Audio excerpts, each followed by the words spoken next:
Welcome to this explainer. Today, we're putting on our detective hats to unpack a highly misunderstood, endlessly debated real estate topic, MERS. We're going to dig straight into the documents, look at the actual law, and completely bypass the noise to figure out exactly how mortgage tracking really works. Now, if you've ever fallen down the internet rabbit hole, you might think the answer to this question is an absolute undeniable yes, right?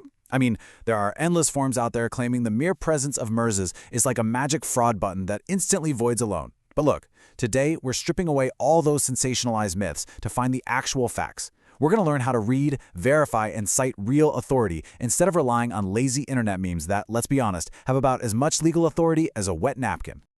Okay, so here's our roadmap for today. We're going to tackle the MERS mythology, figure out what MERS actually is, get to the root of the conflict, talk about the power of state law, and wrap up with a solid analysis framework. All right, let's jump right into part one, the MERS mythology.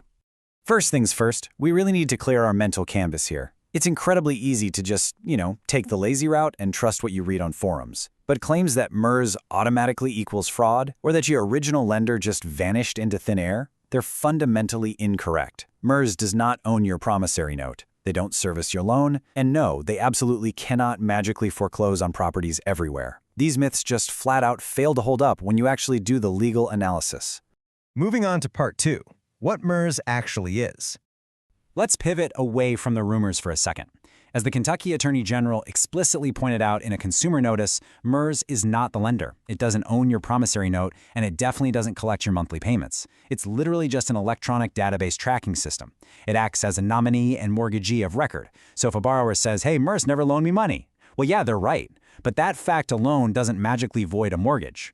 Now, you're going to see the word nominee pop up a lot in these documents. When MERS is listed on your security instrument, like your mortgage or deed of trust, it's usually acting solely as a nominee. Think of this as acting in a strictly representative capacity. It serves as a common agent for the mortgage industry, essentially stepping in on behalf of the lender and the lender's successors and assigns.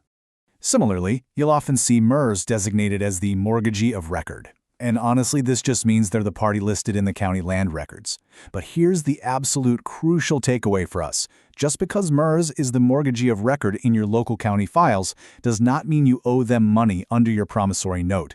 Their role is strictly about public record keeping and tracking. It has nothing to do with debt collection. So that brings us to part three, the root of the conflict.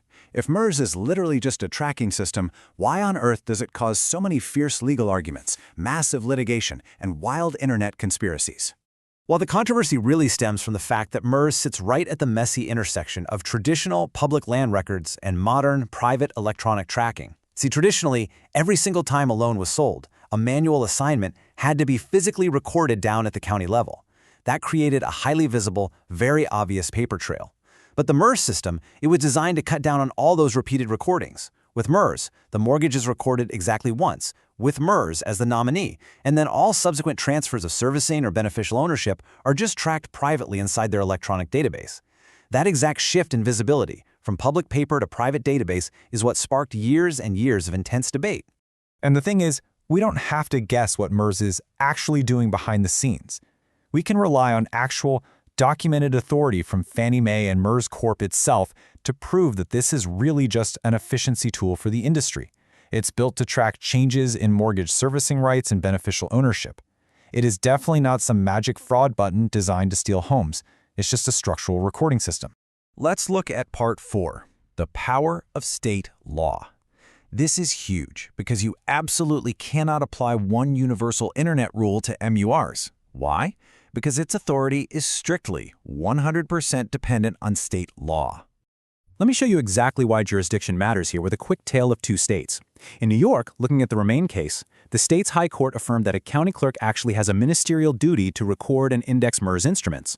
But if you travel up to Maine and look at the Saunders case, you'll see their high court ruled that MERS totally lacks standing to foreclose in its own name under Maine law. So we're looking at two entirely different legal issues, recordability versus standing, handled in totally different ways based on specific state statutes. You just can't take a quote from a Maine case and assume it applies to a foreclosure down in Texas or Florida. It doesn't work like that. Which leads us to part five, the analysis framework. How do we actually figure out what's going on in a specific real-world loan? If you want to do this right, you've got to bypass those internet summaries entirely and follow these exact steps. Step 1, pull the actual security instrument. The mortgage, the deed of trust, whatever it is. Don't just glance at the county index, read the actual document. Step 2, locate the exact MERS language. Does it specifically say solely as nominee? Step 3, pull every single recorded assignment. And step 4, check the specific controlling state law where that property is actually located. And as you're reviewing those documents, keep in mind that timing is absolutely everything. You need to compare when the mortgage was recorded, when the default happened, and exactly when an assignment was recorded. For instance, if a MERS assignment is signed and recorded after a substitution of trustee or a notice of sale has already gone out, well, that creates a very real, very serious legal question regarding their authority at the time of the action. But you're only going to find that out by comparing the dates on the physical paperwork. You also have to keep in mind that the Uniform Commercial Code, the UCC rules, apply to the promissory note. Just remember that screaming, "MERS never loaned me money," is an incredibly weak argument on its own. Why? Because note ownership, note enforcement, and MERS's status in the land records are 3 distinct things that must be separated. The person entitled to enforce the note under the UCC might be an entirely different entity than the one tracking the mortgage in the public record. So let's bring it all together and summarize our best practices. Ultimately, any valid argument regarding MERS has to be built systematically from these factual, documented steps, not from online mythology. You have to read the actual documents. You need to clearly identify who the servicer is versus who actually holds the note. Do not rely on quick county index entries or random screenshots of a database you found online. Go get the actual recorded assignment. And most importantly, separate actual court holdings from all that dramatic internet commentary. As you walk away from this explainer today, I want to leave you with a final thought to guide your legal research moving forward. When you're faced with a MERS issue, ask yourself, are you reading the internet or are you reading the instrument? Because the truth about mortgage tracking isn't hidden away in some conspiracy forum. It's right there waiting for you in the paperwork, the dates, and the state statutes. Keep exploring, stay focused, and I will catch you in the next explainer.